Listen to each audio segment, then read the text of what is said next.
The 13th Amendment to the Constitution, passed in 1865 after the Civil War, abolished slavery with one exception: when someone commits a crime. Although the 13th Amendment has been considered a significant civil rights victory for blacks in America, a closer look shows that there are more blacks incarcerated and working for free against their will in America than during slavery. A documentary written by Ava DuVernay explores this injustice. This is a 5-part series in which we will take a look at the Netflix movie 13th, which refers to the 13th Amendment of the Constitution. In this series, we will look at the history of mass incarceration of the black community, including the role of the media and politics, and why it's not only a problem for the African American community, it affects us all.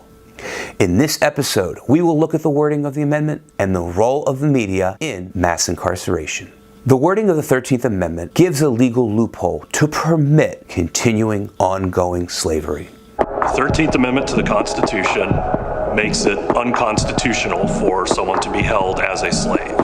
In other words, it grants freedom to all Americans. There are exceptions, including criminals. There's a clause, a loophole. If you have that embedded in the structure, in this constitutional language, then it's there to be used as a tool for whichever purposes one wants to use it. We now have more African Americans under criminal supervision than all the slaves back in the 1850s. We are the products of the history that our ancestors chose. Products of that set of choices that we have to understand in order to escape from it. Right after the Civil War, in order to regain your lost slaves in the South, you need to brainwash society to justify that you are doing the right thing. The media was used to dehumanize and vilify blacks from the time of emancipation right up to the present to great effect. What you got after that was a rapid transition to a mythology of black criminality. Some people got the real problem. Animals, beasts that needed to be controlled. You better believe it. I'm only human. The war on drugs had become part of our popular culture in television programs like Cops. When you cut on your local news at night, you see black men being paraded across the screen in handcuffs. Black people, black men and black people in general, are overrepresented in news as criminals. When I say overrepresented, that means they are shown as criminals more times than is accurate that they are actually criminals, right? Based on FBI statistics. I mean, I'm a big believer in the power of media full of these cliches that basically present mostly black and brown folks who seem like animals in cages. And then someone can turn off the TV thinking it's a good thing for prisons because otherwise those crazy people would be walking on my block. Creating a context where people are afraid. And when you make people afraid, you can always justify putting people in a garbage can. Chances are you could run into a kid waiting to relieve you of your purse or wallet. The strongest influence of public opinion is the media. Democracy Now! Discussed the role of the media in shaping the perception of blacks as criminals. This whole issue that you deal with in the film of how the media perpetuates the image of black criminality and stirs up the constant public fear. Yes. No, it's a big part of the fabric of the documentary. Just as Corey Green, a great activist from New York, says in the piece that you just saw, it's all about creating a context of fear. And once you create the other, that's what's been done for to African Americans over the course of history, this otherness that's allowed this fear to creep in, and it embeds itself in politics and issues of progress and profit and power building for the last, I guess, 8 decades now. In the next clip, Van Jones recounts the Jim Crow laws of the South, terrorizing, lynching, and limiting blacks' rights that coincided with a disproportionate rate of incarceration of blacks to whites in relation to the general population. We thought, they called the end of slavery Jubilee. We thought we were done then. And then you had 100 years of Jim Crow terror and lynching. Dr. King, these guys come on the scene, Ella Jo Baker, Fannie Lou Hamer, we get the bills passed to vote, and then they break out the handcuffs. Label you felon, you can't vote or get a job. So we don't know what the next iteration of this will be, but it will be. It will be. And we will have to be vigilant. I'm a prison cell, 6x9, living hell, stone wall, metal bars for the guards in jail. My nickname, the Can, the Slammer, the Big House. I'm the place many fear, cause there's no way out.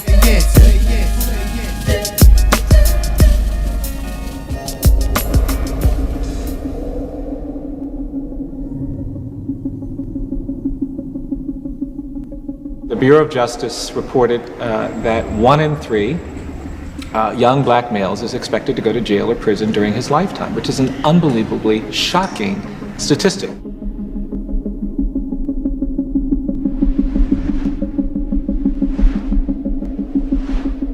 Black men account for roughly 6.5% of the U.S. population. They make up 40.2% of the prison population. In this episode, we will examine the political climate and attitudes of politicians and how those politicians contributed to the disproportionate mass incarceration of the black population. In the civil rights movement of the 60s and early 70s, blacks fought for equality under the law, and in response, the FBI treated peaceful civil rights leaders as subversive, dangerous, and criminal. Angela Davis is a human rights activist, a scholar, and an author. She came to prominence in the late 60s and early 70s during the Black Power era. During that time, she became involved with the prison movement because she was accused of complicity in a murder that took place. And she spent 16 months in jail. And she was already concerned about the conditions of prisoners, but as she came to know the prisoners and what it was actually like to be a prisoner herself, she gained a lot more interest and passion for that movement. The Free Angela button is on display at the Smithsonian's National Museum of African American History and Culture. What does the button say? The button, Free Angela and All Political Prisoners, that button represents the movement that rose when she was in prison.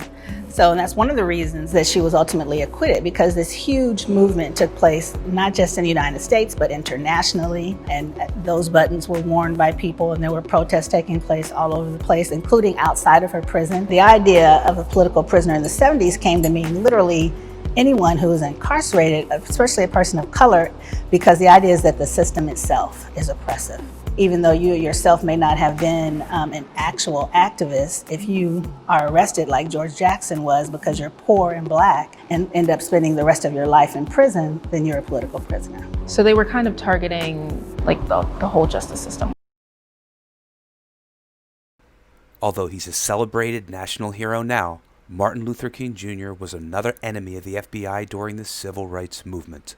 The FBI kept the civil rights leader under constant surveillance. In PBS American Experience's Roads to Memphis, journalist Gerald Posner discusses the FBI's surveillance of Dr. Martin Luther King.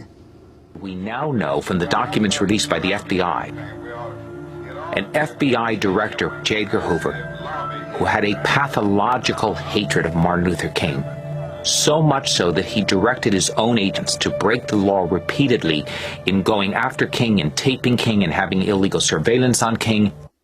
The almost fanatical zeal with which the FBI pursued King is now well known, and many other secrets about the history and practices of the FBI are no longer secret. The prejudice against blacks was not only held by the FBI.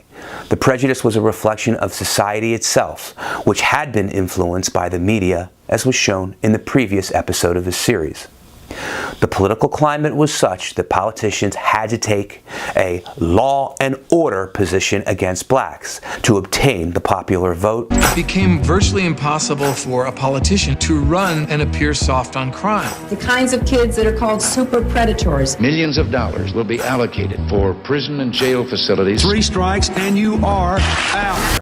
Having learned from the FBI's attack on black leaderships during the civil rights movement, as racial tensions became worse during the 2015 and 2016 presidential campaign season, Black Lives Matter formed its power structure from this learned behavior of the civil rights movement. The structure of the Black Lives Matter movement is very purposeful. There is not one leader. We have a whole section in 13th about the takedown of black leadership in this country. Van Jones says it so beautifully. You can't talk about white leadership in America and never mention the FBI one time. Yet when you talk about black leadership, all of our leaders have been touched by the FBI, by surveillance, by some kind of aggressive police enforcement, and it's really wiped out so much of what would have been great leadership. And so it's important for us to kind of tip a hat to the Black Lives Matter movement. It's not centralized, so it's harder to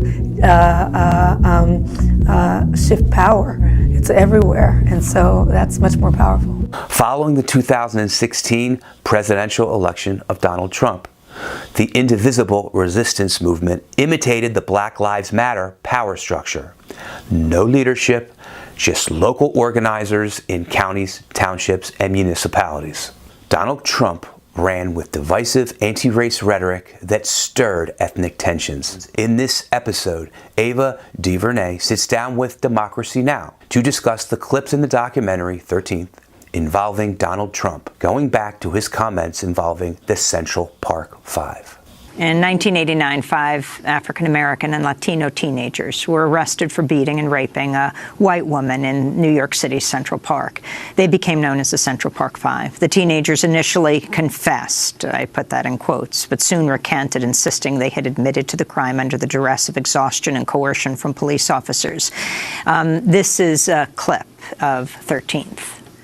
Last night, the 18s accused in the attack were arraigned on charges of rape and attempted murder. In the Central Park jogger case, they put 5 innocent teens in prison because the public pressure to lock up these quote-unquote animals was so strong. You better believe that I hate the people that took this girl and raped her brutally. You better believe it. Donald Trump wanted to give these kids a death penalty, and he took out a full-page ad to put the pressure on. These children, 4 of them under 18, all went to adult prisons for 6 to 11 years before DNA evidence proved they were all innocent. So that's a clip from 13th, the Central Park Five. The city of New York just reached a multi-million-dollar settlement with them. But Donald Trump continues to say that they're guilty. Ava DuVernay. Well, I mean, this is the atmosphere of Trump. It is dangerous. It is from no basis of fact. It's completely fabricated to continue to demonize these men after they've been found not guilty, after they've been awarded losses by the city. It's stunning, but it's to be expected at this point, and it's something that we need to start to understand is going to be the new normal. And so folks, especially artists, the community that I am a part of, really have to be diligent and rigorous in our opposition to it through our work. The troubling thing here is not that Donald Trump took out a tough on crime ad and put it in the paper. It's that he ignores facts for political gain and his failure to admit when he's wrong. This was the late 80s. Now let's look at modern day. You have a powerful scene in there where you show in 13th Donald Trump prominently. It shows a black woman being pushed by a white Trump supporter at a rally as Trump is saying, in the good old days, this doesn't happen because they used to treat them very rough. And when they protested once, they wouldn't do it again so easily. Mm-hmm. What do the good old days mean? Oh, yeah. Well, the good old days, we juxtapose images of Trump at his rallies during the campaign with, images of civil rights abuses happening in the 60s. We juxtapose them against the Bloody Sunday footage out of Selma.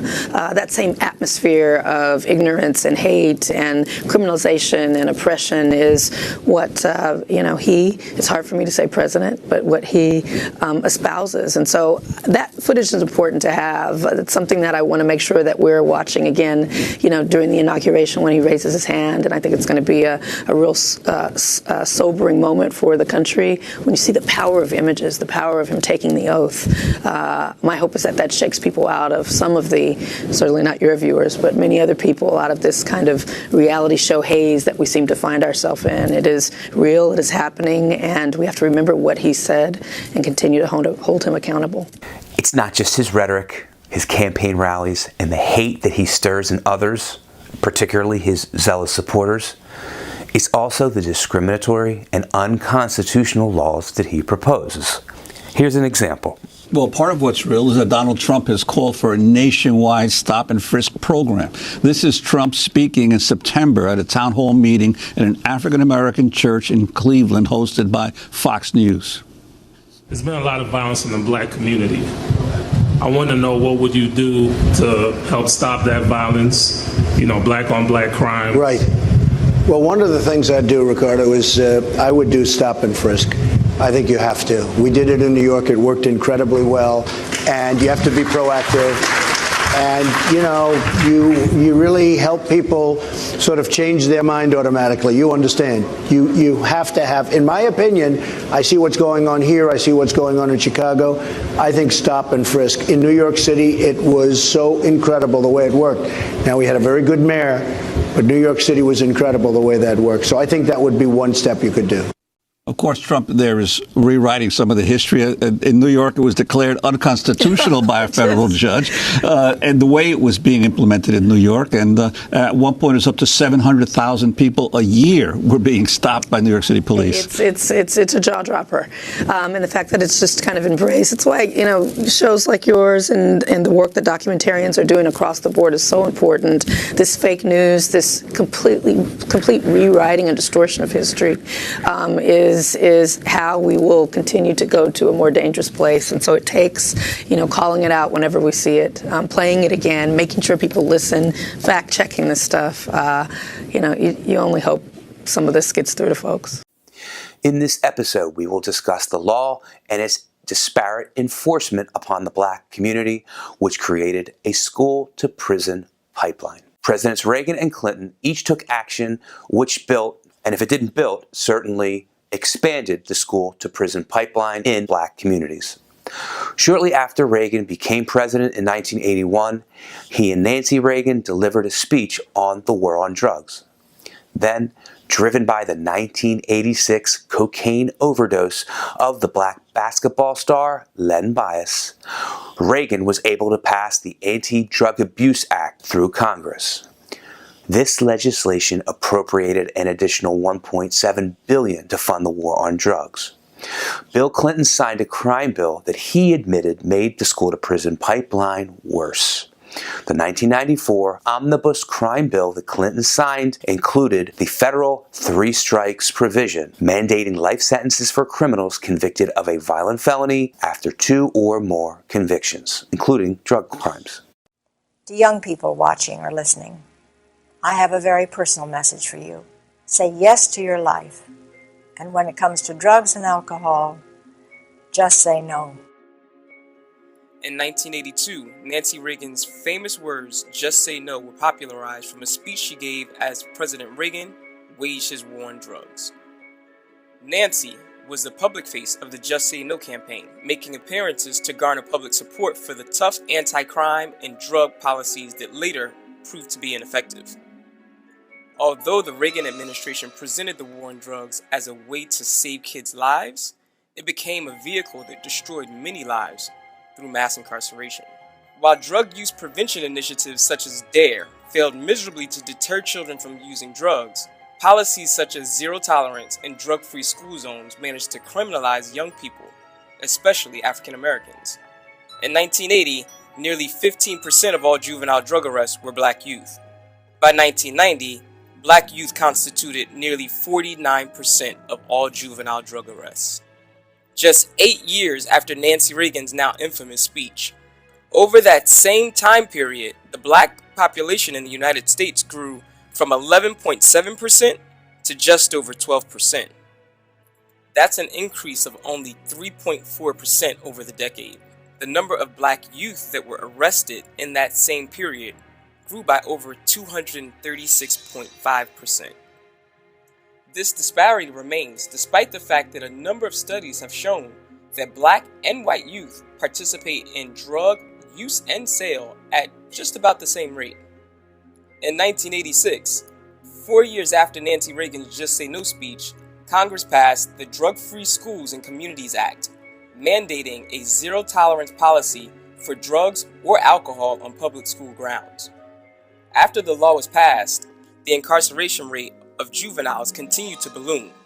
From 1986 to 1996, white juveniles sent to prison for drug offenses doubled. However, young blacks incarcerated for drug offenses grew sixfold. By 1996, black youth were 3 times more likely than white juveniles to get sent to prison for drug offenses. Along with the dramatically increased incarceration rates, school suspensions also increased.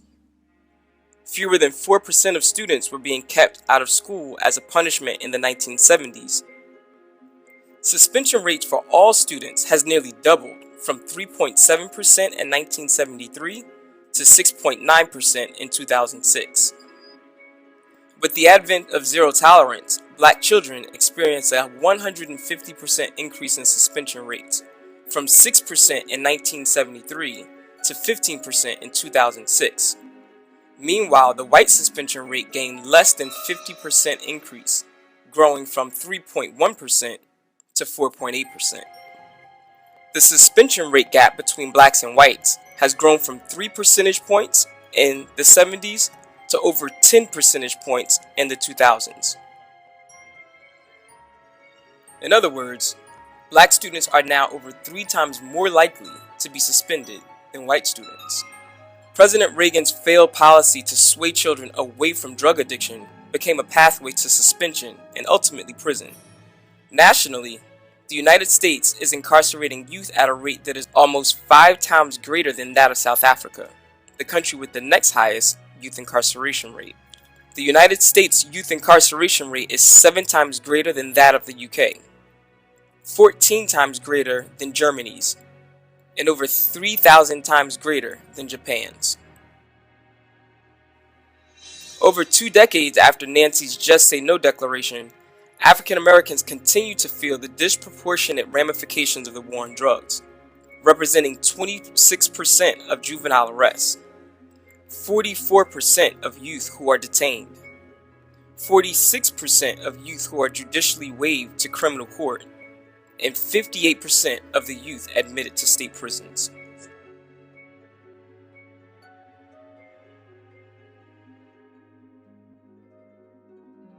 So the next time we hear the war on drugs, we'll remember that there's a school to prison pipeline. And we'll say, just say no. There's a 2-part problem here. Not only was there a disproportionate application of the law against blacks and black children, the laws were written to crack down on poor minority communities. For instance, according to the ACLU, there is a 100-to-1 crack versus powder cocaine sentencing disparity under which distribution of just 5 grams of crack carries a minimum of 5 years prison sentence, while distribution of 500 grams of powder cocaine carries that same 5-year mandatory minimum sentence. It was an enormous burden on the black community, but it also violated a sense of core fairness. Ava DuVernay discusses the influence of the law and mass incarceration with Democracy Now! One of the things that most struck me in the film is as you deal with the policies of each president since Nixon, you then show the growth of the prison population as a result of those policies. And some of the most astounding growth, of course, occurred under Bill Clinton in the period of Bill Clinton. Yes, we start the film off with statistics that are given by Obama, and we go back through Nixon, through Reagan, through Bush 1, and through Clinton. Those are really the years where the boom happened, where we started to, the architecture was laid, the foundation was laid for the current problem. And so we really delved into those presidencies and really examined what each administration did to get us to where we are now. Surprisingly, we had some criticism for including the Clintons there, but ultimately everyone did what they did. And so we just have to recount what that was so that we understand where we are going forward, which is to a scary place, I think. Private prisons played a key role. The Luzerne County Kids for Cash scandal revealed an enormous problem that private prisons cause. Judges or politicians with financial ties to prisons are more likely to imprison children who have criminal law issues in the county. And in Delaware County, Councilman Brian Zidek uncovered a problem for a private prison contractor who is a heavy political donor to the Law and Order political party. At a forum, he discussed the following regarding the George Hill Correctional Facility in Delaware County. And if you've ever read an annual report filed with the SEC, you'll note that there's a section where they talk about the risks to their business. With the GEO Group, they talk about factors that could cause actual results to differ materially from those expressed or implied by the forward-looking statements in this report. And one of them is our ability to maintain or increase occupancy rates at our facilities. So their investors know, hey, this is a risk to us making money. If we can't keep these jails and prisons filled, we might not make as much money. The states were required to keep these prisons filled, even if nobody was committing a crime. It's so difficult to talk about mass incarceration because it has become heavily monetized. The focus is on taking people from prison, putting them in community corrections, parole and probation. How much progress is it really if now there's a private company making money off the GPS monitor? A prison system should not be placed in a conflict of interest between profit and the quality of life of citizens. Where a corporation has a fiduciary duty to shareholders and not the interest of prisoners, there is a huge danger for civil rights violations. The 13th Amendment explores the problems of mass incarceration. But why should you care if you've never been incarcerated, are well educated, and have all your needs met? Why should I care about those people who are incarcerated? People say they cry when they watch it. Yeah. People become very emotional. I think the place that you enter it is from your base of knowledge and how much you know, Yeah. how much you didn't know, how much you maybe had a feeling about that you ignored. And also realizing how much you didn't care before. I've talked to a lot of big people one. who never even thought about it. Right. Never thought about it. Don't have to think about it. Yeah, because they don't have to think about But it. if we're forward-thinking people, if we're members of the world in a way that we believe in justice and dignity, then you have to. If the government and the media can turn on one ethnicity or any small segment of the population, it can turn on anyone. In the mid-1940s, the United States War Department issued an educational video teaching everyone in America not to turn on any minority group. And some of the things I see in this country of ours make my blood boil. I see people with foreign accents making all the money. I see Negroes holding jobs that belong to me and you. Now I ask you, if we allow this thing to go on, what's going to become of us real Americans? I've heard this kind of talk before, but I never expected to hear it in America. This fellow seems to know what he's talking about. Yes, he knows all right. What's the answer? What are we real Americans going to do about it? You'll find it right here in this little pamphlet. The truth about Negroes and foreigners. The truth about the Catholic Church. Now, friends, these books are free. Paid for by real Americans who want others to know the truth. Excuse me, young man, but are you actually going to read that stuff? Sure, why not? You heard what he said, didn't you? Yes, I heard. But do you believe in that kind of talk? I don't know, makes pretty good sense to me. I'm speaking to you as an American. And I tell you, friends, we'll never be able to call this country our own until it's a country without. Without what? Yeah, without what? Without Negroes. Without alien foreigners. Without Catholics. Without Freemasons. You know these people. What's wrong with the Masons? I'm a Mason. Hey, that fellow's talking about me. And that makes a difference, doesn't it? These are your enemies. Before he said Masons, you were ready to agree with him. Well, yes, but he was talking about... What about those other people? But in this country, we have no other people. We are American people, all of us. We human beings are not born with prejudices. Always they are made for us. Made by someone who wants something. Remember that when you hear this kind of talk. Somebody is going to get something out of it. And it isn't going to be you. A lesson or purpose of the documentary 13th is to issue a warning to America's society. The huge for-profit billion-dollar private prison industry is tied to politicians with millions of dollars in donations, and it needs to fill its greedy appetite by keeping its prisons full. Well, there's only so many black and brown people. So after that, they have to keep the prisons filled. So who do they go after? This is something that everyone needs to be thinking about and defending themselves against. There are this thing morphs, right? And it takes on new forms. And what it wants is violent and insidious, and it's going to go after whatever it needs to feed itself. That's what it's been like for the last 110 years. So it's something that everyone should be attuned to because we're all affected by it. For 140 years, blacks were the primary persecuted minority. After the World Trade Center attacks in 1993 and then 9/11 in 2001, Muslims were the next vilified class in line for abuse. In a documentary, Ethos, starring Woody Harrelson, it explored the role of the Muslim as the villain. The corporate interests that stand to benefit are so intertwined and interwoven with the political forces that the financial elites and the political elites have become the same people. The attack came without warning, and according to a U.S. government source, told CBS News that it has Middle East terrorism written all over it. The attack in Oklahoma City appears to have a familiar mark. This was done with the attempt to inflict as many casualties as possible. That is a Middle Eastern trait. The fact that it was such a powerful bomb in Oklahoma City immediately drew investigators to consider deadly parallels that all have roots in the Middle East. ABC News has learned that the FBI has asked the U.S. military to provide up to 10 Arabic speakers to help in the investigation. The so-called independent media in a liberal society like this, in effect, are so lazy and are controlled by interests that are commercial and political at the same time that there is no investigative reporting. It's just basically repeating the line of the government. Only 8 days ago, I concluded a broadcast on the World Trade Center bombing by telling you what senior U.S. law enforcement officials were telling us, that the threat of Muslim extremists operating within the United States is an ongoing danger, something we'll have to live with from now on.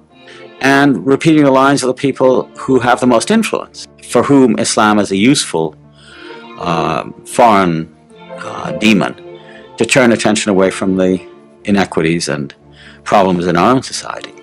So, as a result, the human side of the Islamic and especially Arabic world are rarely to be found. And the net result is this vacancy on the one hand, and these easy, almost automatic images of terror and violence. The situation in the popular media is basically that Muslims are really two things. One, they're villains of one sort, villains and fanatics.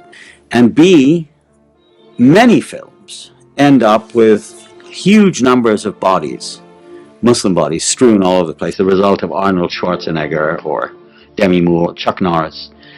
Lots of films about guerrillas going in to kill Muslim terrorists. So the idea of Islam is something to be stamped out. It's easy to attract attention, and certainly the media's attention, for some of the political reasons that are obvious. I mean, to discredit the Arabs, to make them seem like a threat to the West, to keep the idea around at the end of the Cold War that, there are foreign devils. Otherwise, what are we doing with this gigantic military? Donald Trump expanded society's villains from blacks, then to Muslims and Latinos from South and Central America. He frequently vilifies Muslims as terrorists and Latinos as criminals.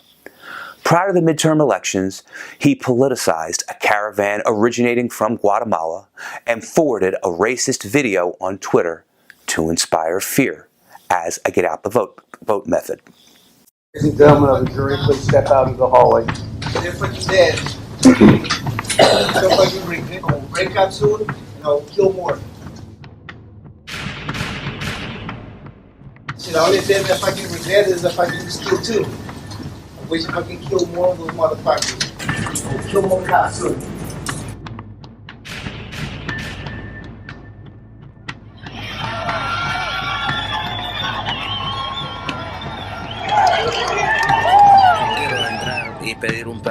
He says he wants to apply for pardon for the felony he committed. Attempt of murder.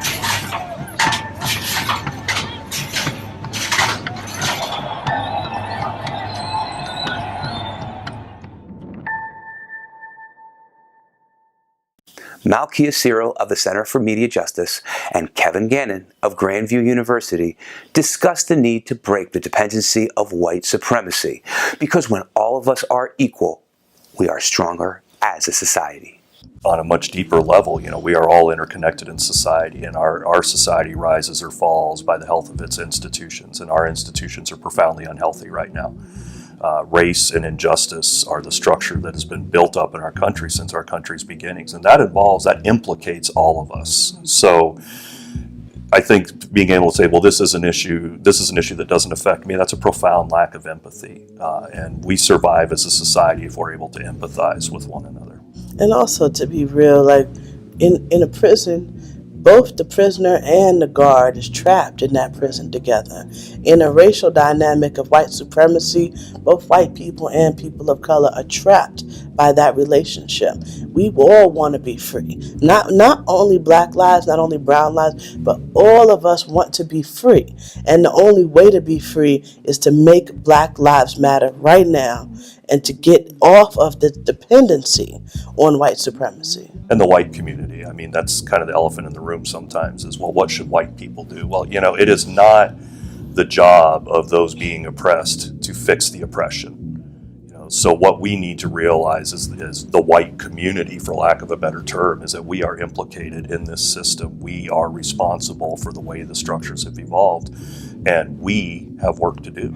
Just as the U.S. War Department explained in the 1940s, you don't need to be black, Muslim, Hispanic, Catholic, a Mason, or any small group to be harmed. When any individual minority groups are victimized and sacrificed to the hungry appetite of the powerful and greedy, all of us in society are weakened. I hope you've enjoyed this 5-part series. If you liked it, watch the 13th on Netflix and subscribe to PA Voter Information Network so you can see other great videos. I'm signing off. Tune in next time. Bye for now.